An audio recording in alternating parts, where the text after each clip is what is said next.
이삭이 아비멜렉에게 잔치를 베푸니라. 잔치에 대해서 말씀해 볼 겁니다. 잔치는 미슈테예요. 미슈테. mem신 타부해. mem은 엘로힘과 샤마임에서부터 내려왔다 했죠. 그죠? 그러면 진리는 하늘에서 내리고 이런 거죠. 그렇죠? 진리는 하늘에서 내리는 거예요. 그 다음에 그 진리를 쫓아서 성경 66권은 반드시 올바름으로 가져야 된다는 거예요. 잘못 가지면 뭐가 되죠? 이단이 되는 거예요. 같은 성경인데도 이단이 될 수도 있고 정단이 될 수도 있는 거예요. 그 다음에 타부라는 십자가가 나오죠. 그러면 우리가 잔치를 할 때는 60, 그쵸? 회갑잔치를 이순이라고도 그러잖아요. 이순, 뭐 7순, 8순 이렇게 얘기하잖아요. 그죠? 그건 뭐냐면 이제 나로 죽고 다시금 새롭게 사는 삶을 61갑이라고 얘기를 해요. 그래서 그곳에는 반드시 뭐가 있어요? 십자가. 잔치에는 십자가가 있어요. 근데 왜 잔치에 십자가가 있죠? 잔치에는 꼭 누가 죽어요? 뭐가 죽죠? 돼지를 잡든 소를 잡든 하잖아요.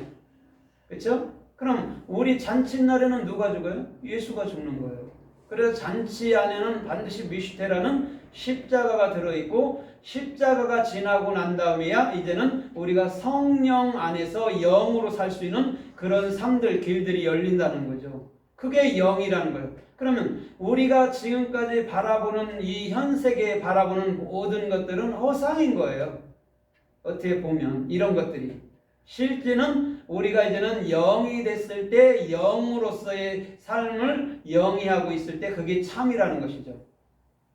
그럼 이 미시테라는 이 잔치는 반드시 아비멜렉이 죽고 이삭이 죽어야 끝나는 것이죠. 그렇죠? 그게 언약이에요. 그래놓고 언약을 맺잖아요. 양 7마리로. 그죠? 그럼 예수님이 죽는데 그게 언약이야. 그게 잔치야 라고 얘기해 주는 거예요. 그래서 그 잔치에는 골수가 가득한 기름진 여러분들 뭐냐면 우리가 양식들을 먹게 되는 것이죠. 그걸 성령이라고 얘기해요.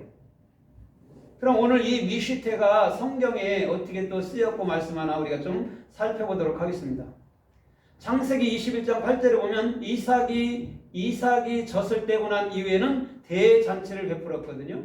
돌이잖아요. 그죠? 이 젖될 때가 돌이잖아요. 그죠? 대잔치를 베푼단 말입니다. 그러면 이제는 더 이상 이삭은 그 자기의 율법, 자기의 육적 행위로 죽은 걸 얘기하거든요. 그러면 이제는 하늘의 양식, 단단한 양식을 먹을 수 있는 때가 돌지난 때라고 얘기하는 거예요. 그걸 잔치라고 얘기한다고요. 그러면 이삭이 나이는 어려도 십자가를 철저히 경험하는 거죠. 그죠? 그 다음에 그 십자가로 건너온 그리스도의 영을 따라 사는 것이 이처하게 소망을 품고 사는 사람이라는 것이죠. 그래서 마태복음 22장 3절에도 보니까 어떤 사람이 어떤 임금이 혼인잔치를 베풀었는데 6시로부터 11시까지 사람들을 계속 초청을 했어요. 그래서 6시부터 11시까지 다 왔단 말입니다.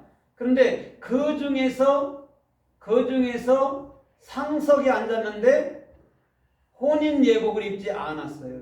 그렇죠? 하나가. 그 다음에 그들에게서 또한 그 사람들 보는 앞에서 그 한 사람을 쫓아내죠. 그러면 왜 그 사람이 쫓김 받았을까요? 거기 상석에 앉았는데 잔치집인데 하물며 아무리 육적인 사람이 잔치를 해도 거지가 오다 그렇게 쫓지는 않아요. 근데 왜 쫓아냈을까요? 오늘 그 예복이라는 성경 66권을 마음으로 갖지 아니하고 행위로 가졌기 때문에 내 쫓김을 받는 거예요. 그럼 행위로 여러분을 가졌을 때 바깥으로 내쫓는 게 뭐냐면 거기서 무한 반복 속에서 자기라는 행위를 끊어버리고 이제는 성경 66권의 은혜로서만 이 잔치에 참여할 수 있구나. 이 십자가의 은혜로서만 우리가 잔치로 들어갈 수 있구나를 배워야 되는 거예요. 그게 미시테란 말입니다. 그럼 그 미시테는 그 사거리로 가서 사람들을 불러오는데 다 오히려 다 불구자, 장애자, 소외된 자들이 들어오는 거죠. 그럼 그들은 뭐죠? 자기 스스로 어찌할 수 없는 것. 주님, 내 행위로는 아무리 착하게 바르게 살아도 안 되네요를 아는 자들을 주님은 불러주신 거란 말입니다. 그걸 잔치라고 얘기해요. 그러면 십자가는 하나님이 우리들에게 베풀어 주신 최고 큰 은혜란 말이죠. 인카네이션 되게 만들어 나와 주님과 거룩한 연합이 되게 만드는 건 십자가밖에 없단 말입니다. 그것을 잔치 안에 집어넣은 거라고요. 그래서 즐거움을 아는 것이죠.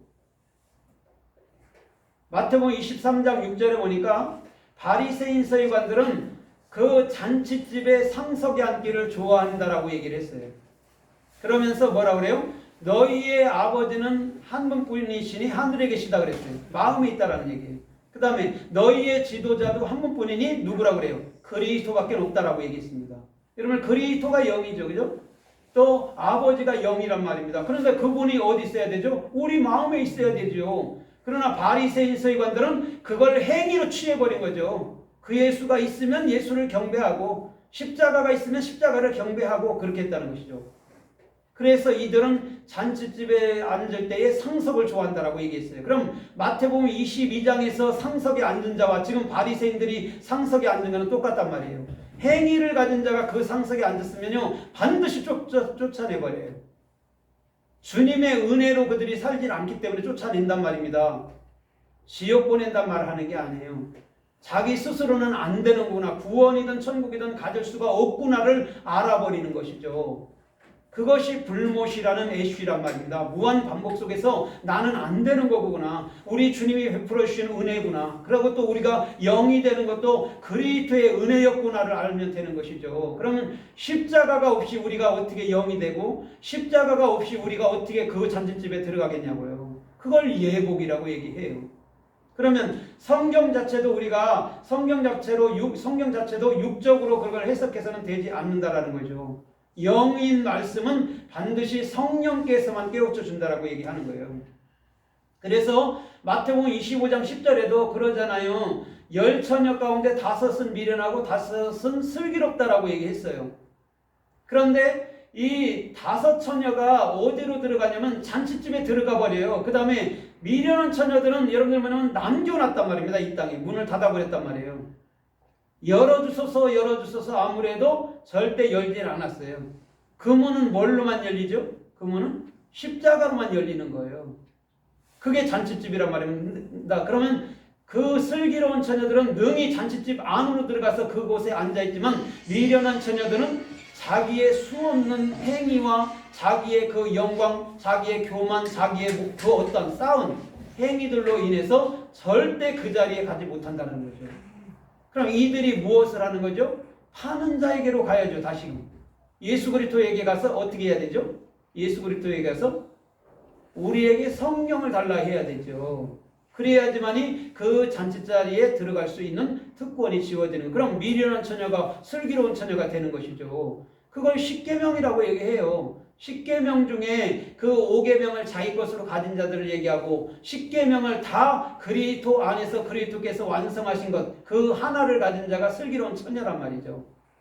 그럼 우리는 둘 중에 하나일 거 아닙니까? 이 땅의 사람들은, 그죠? 미련한 처녀 아니면 슬기로운 처녀란 말이에요. 둘 중에 하나인데 우리 주님이 분명히 말하는 것은 이 땅에는요 반드시 우리 주님은요 어떠한 삶이든 믿든 예수를 믿든 안 믿든 반복적으로 무한한 반복 속에서 그들의 여러분 모든 인생의 생각을 내려놓게 만들어 버리는 거예요. 그래서 사람이 아무리 여러분들 뭐냐면 교만이 세고 자기 자아가 세도요 죽음에 임박해서는요 약해져 버려요. 그래 두려움을 가질 수밖에 없는 존재로 만들어 버리는 것이죠. 주님은 그렇게 만들어요. 그래서 자기를 어떻게 해요? 십자가로 넘겨버리고 그의 안으로 들어가도록 만들어버리는 것이죠. 그래서 주님은 은혜로운 분이에요. 그래서 요한복음 2장에서도 가나 혼인잔치에